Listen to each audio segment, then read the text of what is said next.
Senhoras e senhores, boa noite a todos, ilustres componentes da mesa, e cumprimento em especial Sua Alteza Imperial e Real, o príncipe Dom Luís de Orleans e Bragança. Lamento a ausência de Dom Bertrand, que enriqueceria sobremaneira este seminário, e expresso meus votos de breve recuperação. Dr. Ives Gandra, brilhante constitucionalista, Dr. Paulo Webel, combativo presidente do Instituto Milênio, Dr. Adolfo Lindenberg, empresário católico de firmes posições, Dr. Mário Navarro, meu companheiro de périplo lá pelos Estados Unidos. Ele adoçou dizendo que nós fomos a um restaurante, nós fomos a um bar.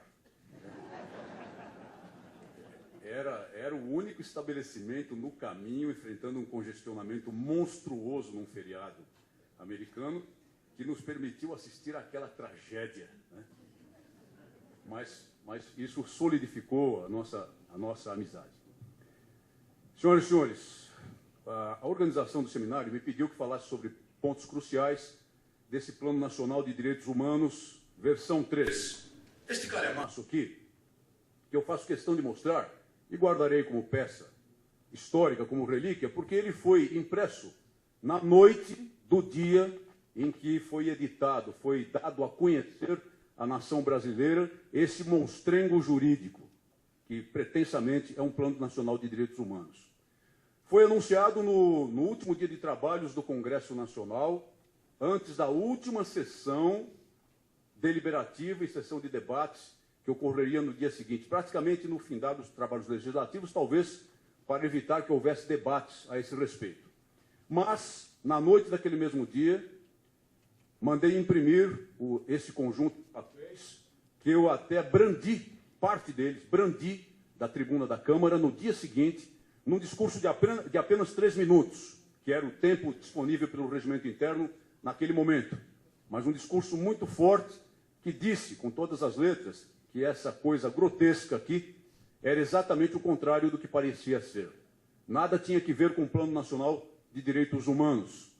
E, na verdade, isto aqui é uma carta revolucionária que se tenta impor à nação brasileira mediante decreto. Esta é a realidade desse Plano Nacional de Direitos Humanos, e foi isso, exatamente o dito, e eu fico feliz por ter essa coincidência de opiniões pelo ilustre palestrante Dr. Ives Gandra, que me antecedeu. Isto é uma carta revolucionária com mais de 520 pontos que abrange todo o leque, abrange tudo o que existe na Constituição da República e coloca esses temas constitucionais debaixo da tutela de organizações de direitos humanos que se vão colocar como organizações revolucionárias, como sovietes, a controlar toda a nação brasileira, toda a vida jurídica, toda a vida social da nação brasileira. Sovietes, sim, é o que se propõe criar com este plano. É claro que o plano não se impõe por si só. É claro que o plano é uma linha política, é uma declaração de política de Estado brasileiro. É muito grave isso, que se baixa por decreto. Mas ele dependerá de projetos de lei ordinária, projetos de lei complementar, de projetos de emenda à Constituição, que necessariamente deverão debater-se no Congresso Nacional, começando pela Câmara dos Deputados. No entanto, é muito grave que o Estado brasileiro declare essa posição liberticida, que foi muito bem exposta pelo Dr. Ives, essa posição autoritária, essa posição que carrega nas tintas para chegar a dispositivos bolivarianos e, na verdade, dispositivos de um passado recente que causou 100 milhões de mortes na humanidade. Essa é a verdade deste suposto Plano Nacional de Direitos Humanos. Como eu tinha 3 minutos naquela ocasião, eu me ative a alguns pontos cruciais, exatamente o que me pedem para falar aqui. O aborto, a questão do casamento gay ou da união civil entre pessoas do mesmo sexo, uma expressão adocicada que se usa, e também a questão do desarmamento. Na ocasião, eu foquei muito especialmente no aborto, para dizer à nação brasileira que não poderia ser um plano de direitos humanos, jamais poderia ser um plano de direitos humanos, algo que atenta contra o mais fundamental dos direitos constitucionais e e dos direitos naturais, que é exatamente o direito à vida. E que vida? A vida do mais indefeso de todos os seres humanos, que é a pessoinha, o nosso irmãozinho em desenvolvimento no ventre materno, onde deveria estar protegido, e quer a política de Estado brasileiro chaciná-lo, permitir a adoção ampla, geral e restrita de políticas de aborto. É exatamente isso que contém o plano. Quando fiz um debate posteriormente com a presença do ministro Paulo Vanucci, ele queixou-se de que eu tinha brandido aquele calhamaço e tinha dito aborto, aborto, aborto, aborto, aborto várias vezes. E ele me dizia, não tem tantas vezes o aborto nesse plano. Não, não tem tantas vezes declaradamente. Tem uma só vez. Mas basta, porque nessa uma só vez em que ele aparece no plano, exatamente estabelece que a política do Estado brasileiro será orientada para o aborto como um direito da mulher ao próprio corpo, como um item dos direitos da mulher ao próprio corpo.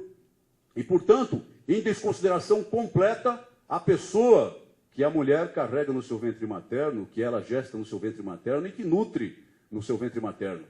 Depois disso, em outras audiências, eu ouvi lideranças feministas defenderem com uma frieza de arrepiar os cabelos o aborto para começar a valer os itens do direito do Plano Nacional de Direitos Humanos até 5 meses e meio de gravidez.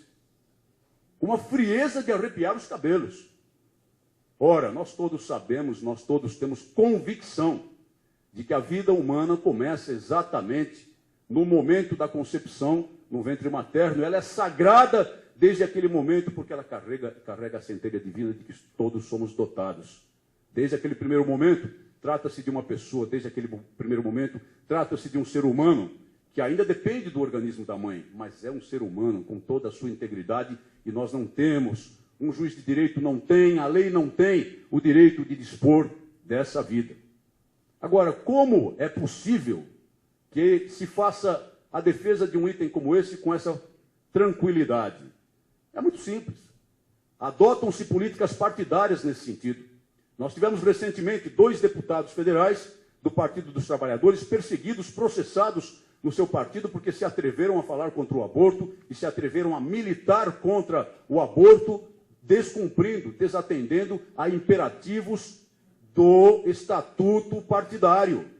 O estatuto partidário impõe o aborto contra as disposições da Constituição da República e dos tratados, acordos e convenções internacionais de que o Brasil é signatário nessa matéria também. Posição partidária, que promove perseguição e expulsão de 2 deputados federais das fileiras de um determinado partido.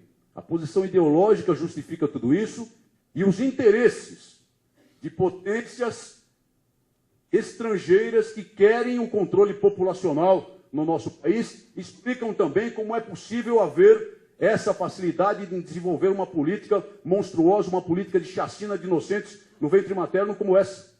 Controle populacional, seja pela camisinha, seja pela pílula do dia seguinte, que é aborto também, seja pelo aborto como um direito reprodutivo ou um direito da mulher ao próprio corpo. Isso está no Plano Nacional de Direitos Humanos e foi modificado, teve uma modificação cosmética, uma modificação meramente semântica, depois das pressões causadas pela repercussão do meu discurso, causadas pela repercussão na grande mídia e também pelo debate com o ministro Paulo Vanucci. Meramente cosméticas, meramente semânticas, que não mudaram absolutamente nada. Mas isso tudo se coloca num plano maior, quando se fala da união civil entre pessoas do mesmo sexo, ou o casamento gay, que foi objeto de projetos de lei votados e rejeitados, como foram rejeitados também projetos abortistas, e tenho certeza de continuarão a ser na Câmara dos Deputados, se houver minimamente uma estrutura composta de pessoas dispostas a resistir ao avanço dessas linhas de Estado. Tudo começa na desconfiguração de valores fundamentais, na desconfiguração da família. Um dos pontos mais importantes, em poucas linhas, desse Plano Nacional de Direitos Humanos é o alinhamento da família em determinadas normas que obedecerão a uma expressão muito curiosa, que é a desconstrução da heteronormatividade. Desconstrução da heteronormatividade. Uma linguagem circunvolutiva que quer dizer apenas e tão somente a adoção como política de Estado do Brasil da amaldiçoada ideologia de gênero. Em síntese, e vamos encontrar permeando nesse plano a todo momento a expressão gênero, gênero, gênero, gênero, e aí aborto, aborto, aborto também, porque existe uma permeabilidade, existe uma transversalidade das políticas que levam ao aborto em todo esse plano, a expressão gênero em substituição à expressão sexo.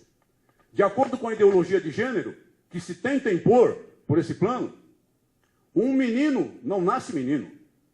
Uma menina não nasce menina. As pessoas não nascem com identidade biológica.